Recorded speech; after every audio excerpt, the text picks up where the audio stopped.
पहले आप पहचानो रे साधु, पहले आप पहचानो, बिना पचिने पार ब्रह्म को कौन कहे मैं जान्यो। पीछे ढूंढो घर अपनो, तब कौन ठौर ठहरानो।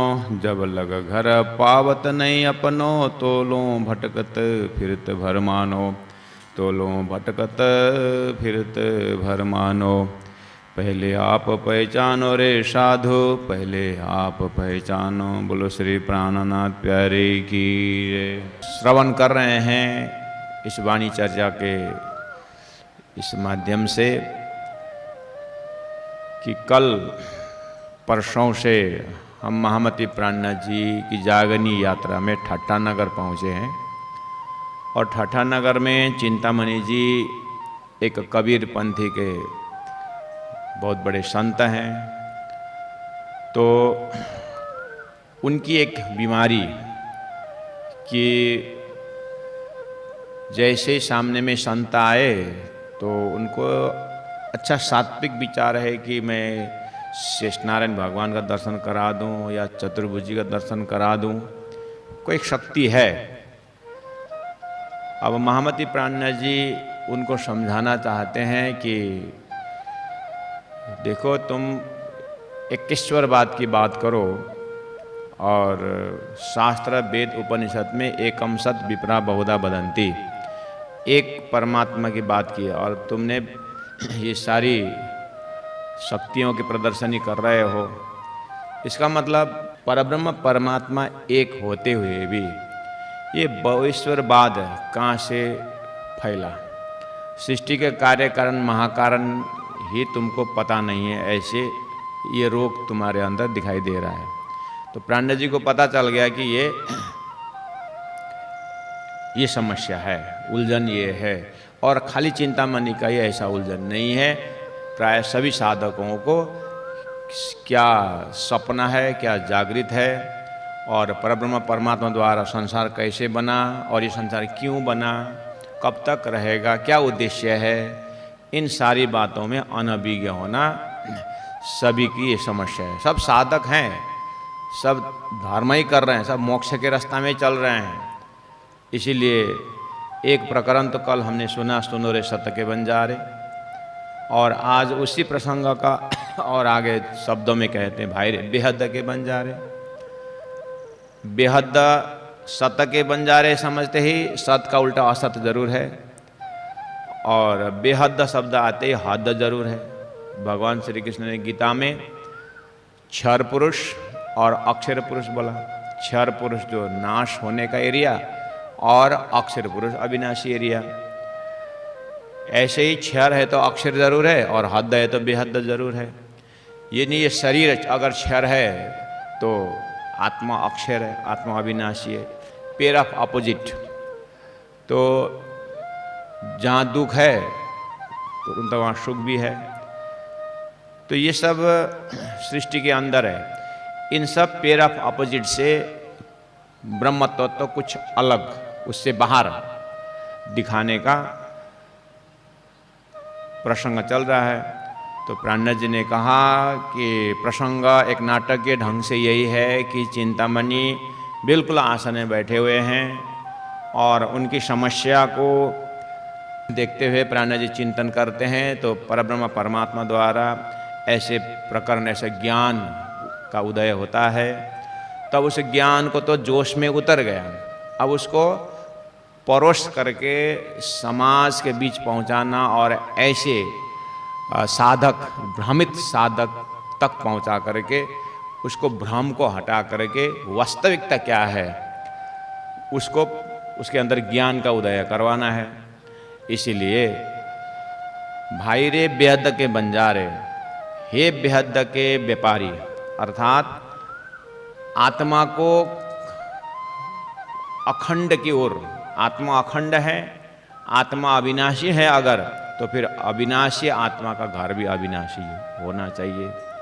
तुम देखो रे मनुआ के खेल, इसी शरीर के अंदर भी आत्मा और मन सबके दिमाग में है और मन कुछ कल्पना करता है, संकल्प विकल्प करता है और आत्मा उसी मन के संकल्प विकल्प में भ्रमित होकर के वो अपने आप को भूल जाता है। छोटी सी उदाहरण है ये, इसी का विराट स्वरूप है। ये सारा विश्व ही मन का खेल है। महामती प्राणनाथ जी इसी से प्रवेश हो रहे हैं कि अगर हम गीता का 3 लेवल ऑफ कॉन्शियसनेस अगर पकड़े तो उत्तम पुरुष सुपर कॉन्शियसनेस है, उसके बाद अक्षर ब्रह्म तत्व को भी दिखाया गया है, और फिर क्षर पुरुष तत्व भी है। तो अक्षरातीत परब्रह्म परमात्मा को उनके अस्तित्व के सामने में उनका मन स्वरूप, चैतन्य मन स्वरूप अक्षर ब्रह्म शास्त्र ने स्वीकार किया है। अब ये जो संसार जो दिखाई दे रहा है, इसमें अक्षरातीत परब्रह्म परमात्मा का इसमें कुछ नहीं है, वो तो अखंड वर्तमान है। लेकिन ये सृष्टि जो है, जो संसार में शास्त्रों में जिनके पास सृष्टि जो बोलते हैं, तो सृष्टि कर्ता जो है, सृष्टि का जो कारण है वो अक्षर ब्रह्म है। संसार में इसी को हमारे गुण अंग इंद्रियों से कुछ कार्य होता है तो उसको कर्ता के रूप में मन माना जाता है। मन बाद में जाकर के ये मन भी कर्ता नहीं है, उसको प्रेरक शक्ति, आत्मा प्रेरक शक्ति है और मन स्वतंत्र कुछ नहीं कर सकता। तो फिर इसका तादात्म्य में कैसे रहा? अब आत्मा कुछ नहीं करता, अकर्ता है, अब सारा करता मन है, फिर मन जो है जड़ है, वो कैसे कर सकता है चेतन के बिना? तो ये बीच में क्या संबंध है? बस उसी जगह में अब बोलते हैं ये सब माया का, ब्रह्म के अंदर एक आत्मा के अंदर, ब्रह्म के अंदर मायावी शक्ति है, वो आत्मा को और मन के बीच में रह करके जड़ को भी चेतन का भास बना करके कार्य करने की क्षमता माया करती है। एक शक्ति है ये। बस इसी को अपने अंतस्करण में मन और आत्मा के बीच में देख सकते हैं। इसी को विराट रूप में जब जाएंगे तो अक्षर ब्रह्म के अंदर जो है ये संसार बनाना मिटाना उनके मन से होता है। अक्षर ब्रह्म को, मन को अव्यक्त ब्रह्म कहा जाता है। तो अव्यक्त ब्रह्म जैसे हमारा मन स्वतः कल्पना करता है और कुछ कल्पना साकार हो जाता है, कुछ कल्पना ऐसे ही निराकार में ख़त्म हो जाता है, साकार रूप लेता ही नहीं है, कल्पना में ख़त्म हो जाता है। ऐसे ही ऐसा अनंत ब्रह्मांड का बनाना मिटाना अक्षर ब्रह्म का मन अव्यक्त काम करता है। अच्छा, तो उसको कल्पना हो गया, हाँ ठीक है, तो कोई साकार रूप धारण करता है, कोई ऐसे उड़ जाता है, उनमें से निमेश में ब्रह्मांड प्रलयोदय। तो फिर अक्षर ब्रह्म का वो कल्पना का ब्रह्मांड है कि ये उसका सपना का ब्रह्मांड है? नहीं, ये तो सपना का ब्रह्मांड है। उसको जो कल्पना करने का जो शक्ति है उसी को माध्यम बना करके ये संसार सपना है ये। तो फिर अक्षर ब्रह्म को ये सपना देखना क्यों पड़ा? सपना क्यों देख रहा है? उसका कोई कारण तो होना चाहिए। नहीं, सपना देखने में क्या कारण होता है? इस तरह से बहुत तर्क वितर्क के साथ सदगुरु श्री देवचंद्र जी महाराज को इन्हीं क्षर पुरुष, अक्षर पुरुष, उत्तम पुरुष, ये जीव, ईश्वर, ये संसार, मोक्ष, प्रलय, इन्हीं दार्शनिक शब्दों के द्वारा सदगुरु देवचंद्र जी महाराज ब्रह्म खोज में जैसे निकलते, ब्रह्म निरूपण के विषय में जैसे निकलते हैं, तो अक्षरातीत परब्रह्म परमात्मा ने साक्षात दर्शन दे करके परब्रह्म परमात्मा स्वयं सदगुरु बन के आए और देवचंद्र जी के अंदर जैसे विराजमान हुए। धरती में ये नियम है कि साधक निस्वार्थ भाव से ब्रह्म खोज में जब निकलता है तो परब्रह्म परमात्मा यानी परमात्मा ही सदगुरु बन के आके उस शिष्य को, उस खोजी आत्मा को तृप्ति कर देते हैं। तो कहते हैं तुम सदगुरु के खोज रखो, ठीक है, लेकिन अगर तुम अपने को शास्त्र में बताए अनुसार सत्कर्म करोगे, सत विचार करोगे, सात्विक बनोगे, तो परमात्मा स्वयं तेरे को गुरु बन के आ जाते हैं, तुम्हारे घर आ जाते हैं। ऐसी मान्यता भी है। इसीलिए परमात्मा साक्षात स्वरूप परमात्मा सदगुरु के अंदर विराजमान होकर के ये सारे शास्त्र का जो विवेचन है वो कर दिया है। महामती प्राणनाथ जी सदगुरु का तारतम्य सिद्धांत लेकर के सृष्टि को बनक उनके अंदर है। लेकिन समस्या यहाँ बाहर क्या है, चिंतामणि जैसे को, कि शास्त्र एक तरफ ब्रह्म की बात करता है और ये संसार भवसागर से इसमें सत्यता नहीं है, ये मिथ्या है, ये झूठा है, ये प्रतिबिंब है, ये मृगजल है करके कितने एरिया मृगजल है, और फिर अपने आप को मोक्ष के साधक मानते हैं। उसको फिर मुक्ति भी चाहिए और संसार से ऊपर उठने का भेष भी पहने हुए हैं, और शब्दों में फिर कोई मोक्ष परक शब्द नहीं है। फिर लगता है कि सब धरती का कार्य खत्म करके अब कोई संसार प्रति आसक्ति नहीं है, ऐसा भेष दिखता है। अब आगे बस शरीर छूटा और ब्रह्मा के लोक में चले गए हैं, ऐसे उनकी वेशभूषा बना के बैठे हैं। लेकिन बात जब करते हैं तो शास्त्र में बहुत सिंपल बात कही है कि ये संसार प्रलय में नाश होने की बात आती है, लेकिन अविनाशी एरिया भी बताया, वो तो फिर उच्चारण करते नहीं है। तो ऐसी समस्या धरती में बहुत है। तो महामती प्राणनाथ जी इसलिए सब जो सत आत्मा का सत एरिया या हद शरीर से हद ब्रह्मांड से पार बेहद की ओर जाना अगर बंजारे ऐसा व्यापार, इसके लिए अगर खोजी के लिए निकले हो, तुम देखो ये मनोय का खेल। आप पहला धरती में मन का खेल है, ये किसका मन का खेल है, किसका मन की सृष्टि है, ये उसको पहला पकड़ो। इस तरह से प्राणनाथ जी एक मास्टर सॉल्यूशन दे रहे हैं। ये सब आग बिना दिया जले। आप जितने भी संसार में देख रहे हो, ये तो आग बिना दिया जले। उन्होंने सीधी सीधी बात कही, ये आग जैसा लगता है लेकिन यह दिया भी नहीं है। आग ने मतलब लोग अंदर खुशी के कारण नाच रहे हैं, उसमें कोई दम नहीं है। नेक्स्ट मोमेंट में वो दुख में परिवर्तन होता है, दुखी होकर के रो रहा है, नेक्स्ट मोमेंट में वो फिर खुशी होकर के हंस रहा है। कोई यहाँ पर परमानेंट ऐसा कोई स्थिति नहीं है, फ्लक्चुएशन है पूरा। और कि पूरा लोग दुखी होकर के और क्रोधाग्नि में जल रहे हैं, कोई दुखाग्नि में जल रहे हैं, लेकिन जल तो रहे हैं, दिखता है, लेकिन जलने का कारण क्या है? तो खास किस कारण जल रहे हैं? ढूंढते गए तो दुख तो है ही नहीं, फिर ऐसे रो रहे हैं।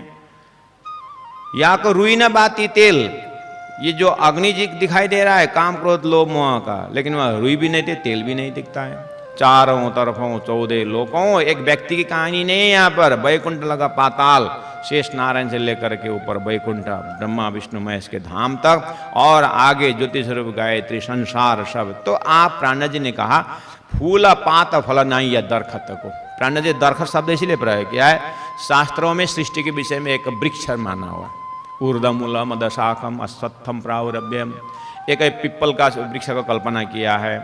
और ऊर्ध्वमूलम, इसका मूल ऊपर है और इसके डालियां नीचे हैं। इस तरह से शास्त्रों में एक वृक्ष का कल्पना भी किया है। तो अगर वृक्ष है तो वृक्ष में फल होता है, और वृक्ष में फूल होता है, पात और डाली होती है। और अक्षर पुरुष एक वृक्ष है, निरंजन ताकीदार। कबीर ने भी कहा कि त्रिगुण स्वरूप शाखा भयो पत्र भयो संसार। तो त्रिगुण स्वरूप शाखा भयो, तो इसके जड़ ऊपर है, ऐसा सभी संतों ने कल्पना किया है। ठीक है। और ऐसा भी किया है कि एक जैसे हमारे आजकल वंशावली किताब लिखते हैं, वंशावली कि अपना अपना वंशावली का पेड़ बनाता है, ऊपर कोई ऋषि का नाम होता है, उस ऋषि से, जैसे काश्यप ऋषि से अब होते होते किसका एक वृक्ष बन जाता है। तो उसमें भी फैमिली ट्री नाम दिया होता है, फैमिली ट्री, वंश ट्री है। तो उसमें भी वृक्ष का नक्शा बना करके फैला हुआ दिखाता है। सृष्टि का बनक भी ऐसे ही है। तो शुरू में आदिनारायण उत्पत्ति होने की बात आती है, फिर आदिनारायण एक ओम बहुश्याम बोले, तो फिर शेष नारायण, फिर तो महत सृष्टि, फिर जा कर के मानसिक सृष्टि, फिर जाकर मैथुनी सृष्टि। इस तरह से एक परमात्मा या ब्रह्म से सृष्टि स्टार्ट होकर के फैलने की बात शास्त्रों में है। तो वृक्ष से कल्पना किया हुआ है। तो प्राणनाथ जी बोलते हैं ठीक है, उसको भी स्वीकार कर लेंगे। तो जैसे मैं अकेला हूँ, उसी सृष्टि कॉन्सेप्ट को जो फैलने का कॉन्सेप्ट को हम अपने में घटा के भी देख सकते हैं, नज़दीक से समझने के लिए, बैराट को समझने के लिए, विश्व को समझने के लिए, ब्रह्मांड को समझने के लिए परमात्मा ने पिंड दिया हुआ है। तो ये पिंड में भी पिंड अकेला है अभी। अब जैसे आप सोओगे तो सपना में जाएंगे, और जैसे सपना में जाएंगे तो सपना में एक शरीर खड़ा हो जाता है, और उस शरीर से फिर आगे बहुत साथी भी इकट्ठा हो जाते हैं, और कितने वृक्ष भी दिखाई देते, नदियाँ दिखाई देती है, कुछ जानवर दिखाई देते हैं। सोया हुआ शरीर अकेला है, लेकिन वो मन ने जैसे सपना देखना शुरू किया तो क्या क्या दिखता है। तो अब वहाँ जा कर के बात करें तो बैल बैल से लड़ रहा है, साथी लोग बात कर रहे हैं, कहाँ? मेरे सपना में। और जागृत के दिमाग से देखें तो उसका तो कोई अस्तित्व है ही नहीं, क्योंकि जैसे मैं जग जाता हूँ, मेरी नींद खुल जाती है, तो बाकी सब कोई कुछ रहता ही नहीं है। उसी हिसाब से ये संसार अक्षर का एक सपना है। अक्षर का सपना का स्वरूप आदि नारायण है। अब नारायण ने एक ओम बहुश्याम बोलने पर कुन्ना हो जा, कुरान के हिसाब से तो सृष्टि बनी है। तो प्राण जी वहाँ से बोल रहे हैं कि ये संसार सपना होने के कारण अब इसको वृक्ष के रूप में ले हुए थे। फूल, यहाँ का जो सुंदर फूल, एट्रैक्टिव, स्वर्ग वैकुंठ आदि। अब पात जो है कि जो संसार में अगर संसार वृक्ष है तो पात, वेद, शास्त्र, उपनिषद, और फल नाम के जो एक मुक्ति नहीं या दरखत की। देखा जाए तो सपना में, सपना से क्या मुक्ति मिलना है, सपना का शास्त्र क्या पढ़ना है, जो भी पढ़ो, जो भी करो, लास्ट में जगने के बाद वो कुछ नहीं रहता है। तो ये सब वेद, शास्त्र, उपनिषद सब बना क्यों? प्राण जी एकदम हाईएस्ट फैकल्टी बोल रहे हैं, देखो वास्तविकता में देखा जाए तो यहाँ कुछ न पढ़ना है न लिखना है, यहाँ तो जगना है। फूल पात फल नहीं है दरखत को, काष्ट त्वचा मूल न डाल। काष्ट और एकदम धर्म सिद्धांत लेकर बैठे, हमारा सिद्धांत ये है, हमारा सिद्धांत ये है, एकदम पेड़ का एकदम काष्ट। लास्ट में जा करके स्वप्न से जागने में क्या सिद्धांत, वो भी खेल का एक तमाशा है। और त्वचा एकदम व्यवस्था मिला रहे हैं, मर्यादा, हमारा कुल मर्यादा है, हमारा ऐसा ये मर्यादा है करके बोलते हैं, और वो मर्यादा भी जगने के बाद कहाँ पहुँच जाता है। यहाँ कोई मर्यादा का भी जगह नहीं है। अगर ये वृक्ष की कल्पना करोगे, ना मूल न डाल, ना इसका मूल है, कहाँ से उत्पन्न हुआ जा, तो फिर हाथ कुछ नहीं आता है। न डालियाँ हैं, यानी न सांप्रदायिक जो डालियाँ बहुत बनाते हैं वो भी नहीं है। थोड़ा सा अपना सपना में घटा के देखे, ऐसे संसार सुंदर भ्रम है। ये देखने में है लेकिन वास्तविक न कुछ नहीं है। देते दिखाई तत्व पांच तत्व दिखाई देता है, मिल रचियो ब्रह्मांड। ये 5 तत्व मिल करके वो मूलभूत से ये पंचीकरण हो करके ये जो ब्रह्मांड बना हुआ है, तो मिल रचियो ब्रह्मांड। अब धनी कहते हैं कि जिनसे उपजे सो कछुए नहीं। आपके सपना उत्पन्न हुआ, कहाँ से उत्पन्न हुआ? निंद्रा से उत्पन्न हुआ। जगने के बाद न निंद्रा न सपना, निंद्रा भी नहीं, सपना नहीं। तो जिन से, यानी जिस सपना से आपका जो उत्पन्न हुआ था सपना की सृष्टि, जगने बाद सपना भी नहीं है, सपना का तत्व भी, नींद भी नहीं है। कितना बढ़िया जादू है ये। जिन से उपजे सो कछुए नहीं, आप न पोते पिंड, न सपना का पिंड है, न स्वप्न देखने वाला है। सपना का शरीर भी नहीं आप, और उसका पोते, उसका अपना भी कुछ भी नहीं है। नहीं पिंड पोते आप, हाथ पाँव न भी नहीं। वहाँ जाकर वहाँ अभी सपना में वो सब झगड़ा करके पूरा कुछ जानवर अगर अटैक किया तो वहाँ पर हमने ऐसा बचा कैसा मारा करके जैसे बच गए करके बोलते हैं, अभी देखा हाथ तो हाथ पाँव भी नहीं है इसका। क्या है ये? ना ही पिंड पोते पाओ भी नाही, नाटक नाच दिखावे। लेकिन नहीं है बोलूं तो फिर सब नाच रहे हैं। मुख न जुबा कछु नहीं आको। अब सपना में आपने बढ़िया उपदेश भी दिया, मुख से एकदम। तो यहाँ पर ब्रह्मा विष्णु महेश के मुख है। ब्रह्मा जी का 4 मुख से वेद उत्पन्न है बोलते हैं। और ऊपर जा करके ज्योति स्वरूप का फिर 12 हाथ है, 3 नेत्र है, और 64 देवी के अवतार है। वहाँ के उसके मुखारबिंद से फिर सरस्वती गायन करती है। पूरा देवी देवता का अपना अपना काम दिया हुआ है। ब्रह्मा विष्णु महेश का पालन करना, श्रृंगार करना और उत्पत्ति करना काम दिया हुआ है। तो ये सब जो है बाद में जाकर के फिर देखा जाए तो शास्त्र बोल रहा है कुछ भी नहीं है, फिर मुख न जुवा कछु न या को और वाणी विविध पेरे गावे। फिर यहाँ पर वेद शास्त्र उपनिषद सरस्वती के मुखारविंद से गाया करके बोलते हैं। अब महामती प्राण जी बोलती है सब संसार इतना सुंदर है कि आत्म नारायण नाचत बुध ब्रह्मा निशिदिन फिरे नारद मना बैराट नटवा नाचत विद विदसो नचवत व्यास कर्मा। चौपाई तो प्राण जी मुखार में प्रकट हुई है और ये वाचन करने वाला चिंतामणि जी हैं। चिंतामणि जी एक एक लिटी पढ़ रहे हैं, प्राण जी महाप्रभु व्याख्या कर रहे हैं। अब चिंतामणि के अंदर में पूरा ये बात तो कबीर के दोहा में भी है और पहला सुन कर के आया हूँ और लगता भी ऐसा ही है संसार। फिर वास्तव में इसका महाकारण क्या है, तो उनका भी चिंतामणि के अंदर में ये अग्नि प्रकट हो रहा है। प्राण जी देख रहे हैं, प्राण जी और ऊपर से बोल रहे हैं, एकदम फेमिलियर शब्द डाल रहे हैं चिंतामणि जैसे को कि क्या है कि सब एक नारायण नारायण करके, नारायण को परब्रह्म परमात्मा करके नारायण को भी, और दूसरा ब्रह्मा जी का भी नाम सुने हुए हैं और नारद जी का भी नाम सुने हुए हैं और व्यास जी तो अब सब धर्मगुरु ही हो गए। तो इन चारों को नाम लेकर के प्राण जी कहते हैं कि देखिए संसार में ये एक प्रवृत्ति लाइन है, एक निवृत्ति लाइन है, एक प्रवृत्ति मार्ग है, एक निवृत्ति मार्ग है। अब प्रवृत्ति मार्ग कहाँ से शुरू हुआ है? आदिनारायण से शुरू हुआ है। आदिनारायण ने जैसे अपने आप को जानना चाहा, न जानने पर असत समाना और एक ओम बहुश्याम, मैं एक हूँ बहुत हो जाऊँ, I am alone let me become many. तो पहला आवाज किसकी है? ये सृष्टि में नारायण की है। तो एक ओम बहुश्याम जैसे उन्होंने कहा, आज धरती में सबका एक ओम बहुश्याम है। अकेला कोई रहना नहीं चाहता है और कुछ न अपने मनोवृत्ति से कुछ नया चीज बना ही देता है। ऐसे करते सृष्टि की विस्तार हुई तो प्राण जी ये सब प्रवृत्ति मार्ग है। प्रवृत्ति मार्ग में सबको दुनिया में कुछ न कुछ संग्रह करना, और इसलिए सबकी जीव के अंदर नारायण का आत्मा प्रवेश हो गया है। और जैसे सृष्टि बन जाती है तो फिर ब्रह्मा जी का नाच द बुद्ध ब्रह्मा, और ब्रह्मा जी का काम है सृष्टि फैलाना।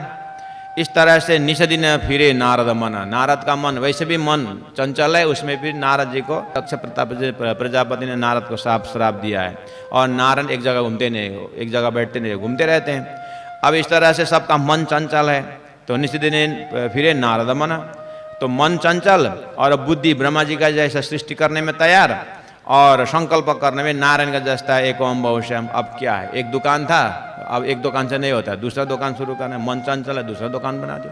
एक गाड़ी थी और दूसरी गाड़ी चाहिए, मन चंचल, अब ब्रह्मा जी की बुद्धि काम करे किस तरह से मैं दूसरी गाड़ी खरीदूं। अब बस एक को और एक फैलाते जाओ, फैलाते एक शादी कर रहे, एक तो शादी करके ठीक था, फिर दूसरी शादी करने के तैयार हो गए, एक बच्चा हुआ था अब तीसरी बच्चा शुरू हो गया। तो सब फैलाना ही, एक ओम बहुश्याम कहाँ तक फैलाओगे ये सब है? और मन चंचल है और चंचल मन का काम ही वही है, ब्रह्मा जी का काम करो बैठो। ब्रह्मा जी ने पूरा, ब्रह्मा जी तो ऑफिस खोल करके अपने ब्रह्मलोक में है और उनका सब सर्विस छोड़ दिया संसार में, जाओ तुम फैलाओ सारा।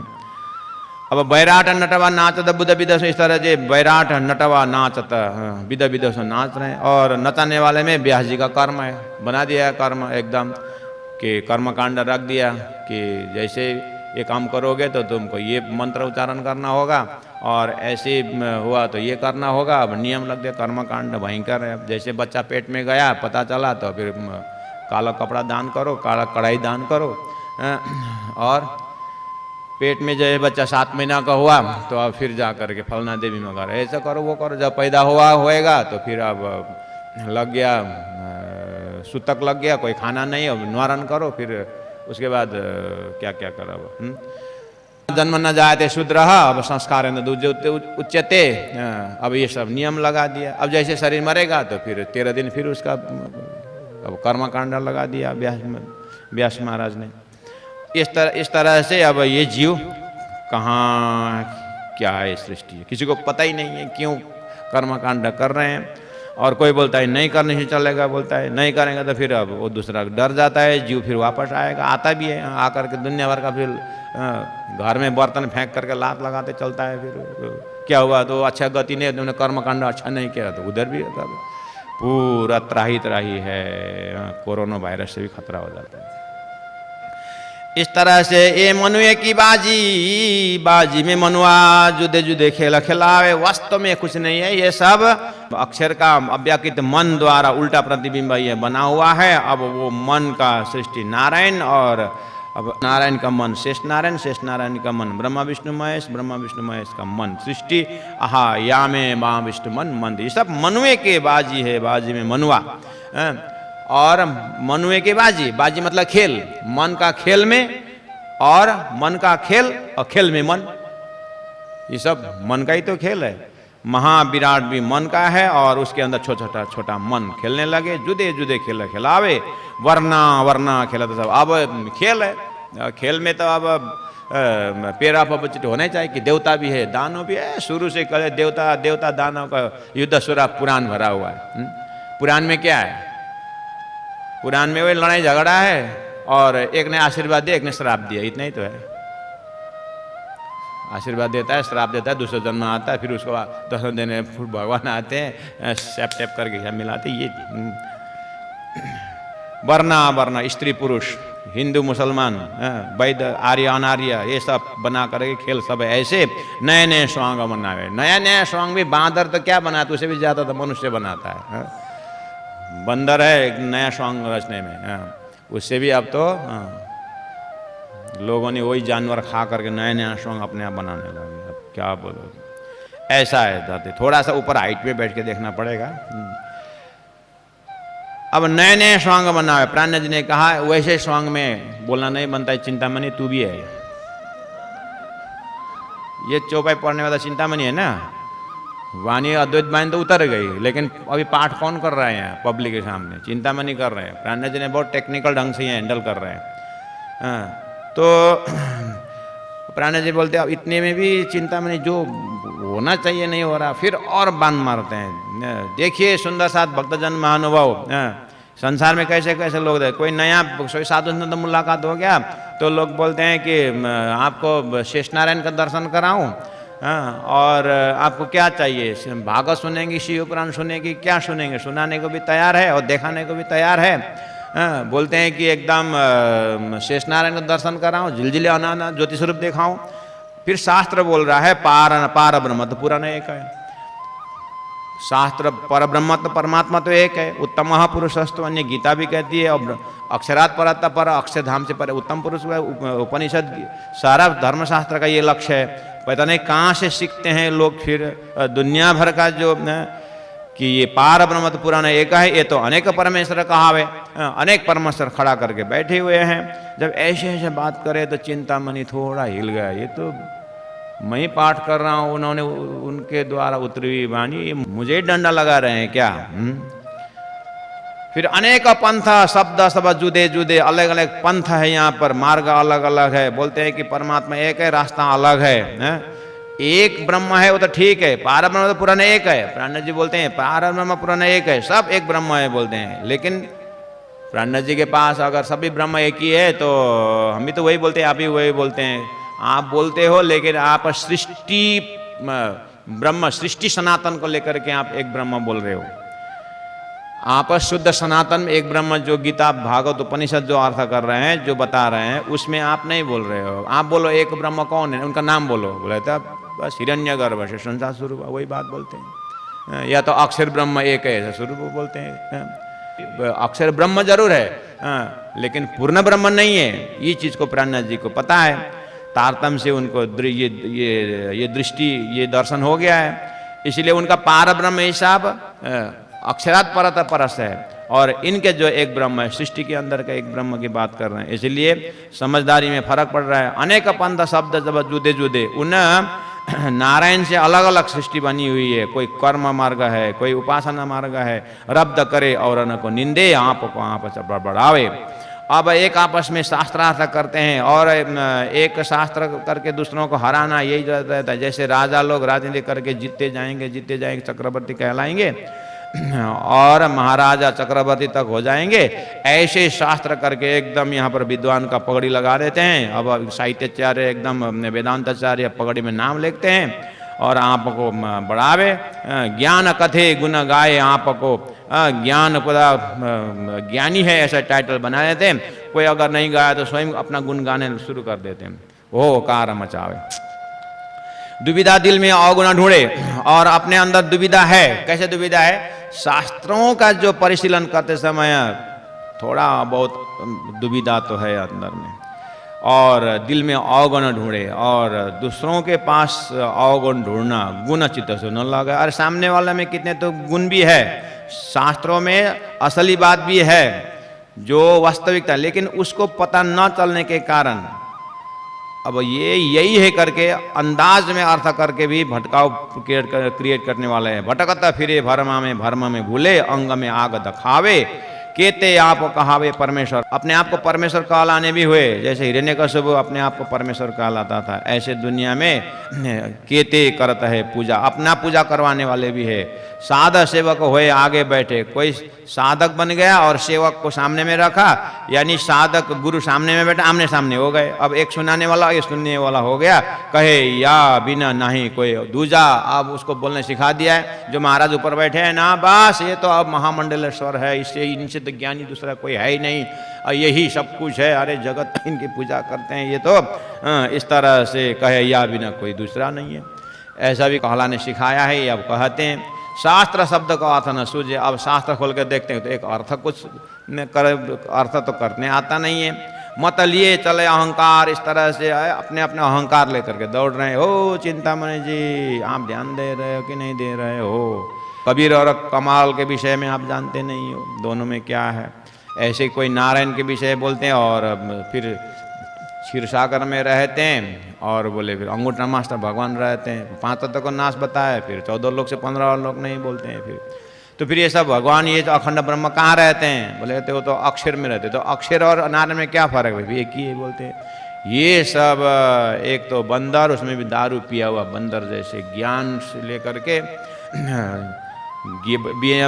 ऐसा तो अज्ञानी ठीक शांत बैठा था, वो तो ज्ञान लेकर के और मन में जो आया वो बोलते हैं। आप न चिने घर न सूझे, यूँ खेलता माजा अंधार। घर ब्रह्म, परब्रह्म का घर कहाँ है, नाम क्या है, स्वरूप क्या है, लीला कैसी क्या है, कुछ समझ में नहीं आ रहा है। बाजी एक दिखाऊं दूजी, प्राण जी ने थोड़ा सा देखा, एक गृहस्थियों की बाजी भी हमने कहा, नारद आत्म नारायण नाथ बुद्ध ब्रह्मा करके, और दूसरा एक सन्यासियों का भी एक और दूसरा तमाशा है। क्या ये खेलता है? उजियारे। उजियारे मतलब आत्मा उजाला, परमात्मा उजाला, मोक्ष शब्द उजाला है। तो ये उजाला, अब भेष भी उजाला, भेष बनाए के नाच दर्शन, अब बढ़िया बढ़िया भेष, पगड़ी एकदम संप्रदाय का अपना अपना भेष है। कोई खड़ा तिलक, कोई ऐसा पता नहीं, कोई नीचे कोई ऊपर, कोई कपड़ा पहने कोई ना पहने, कोई चोटी रखने कोई नहीं रखने का, कोई उखाड़ने का, एक ठाट लिए चारे। और इस तरह से चारों संप्रदाय वाले, चार आश्रम वाले, 4 वर्ण वाले, कितने सारे 4 हैं। और दूसरा 4 यहीं भी आ रहा है, आत्मा विष्णु नाचद बुद्ध ब्रह्म सनातन जी, यहाँ भी 4 था। आत्मा नारायण 1, नाचद बुद्ध 2, निश्चित फिर नारद मन 3, अब बैराट नाचद विद्या में व्यास कर्म, यहाँ भी 4 है। और ये सन्यासियों का भी यही है, आत्मा विष्णु। सन्यासियों का, साधु संतों का आत्मा विष्णु चित्त, थोड़ा शांत रहते इनका। अब शांत रहे तो शांत शांत पूरे शांत। फिर उसको नाचद बुद्ध सनत, इनके अंदर सनत कुमार जी का बुद्धि। सनत बुद्धि क्या है? तपस्या करने वाली बुद्धि है।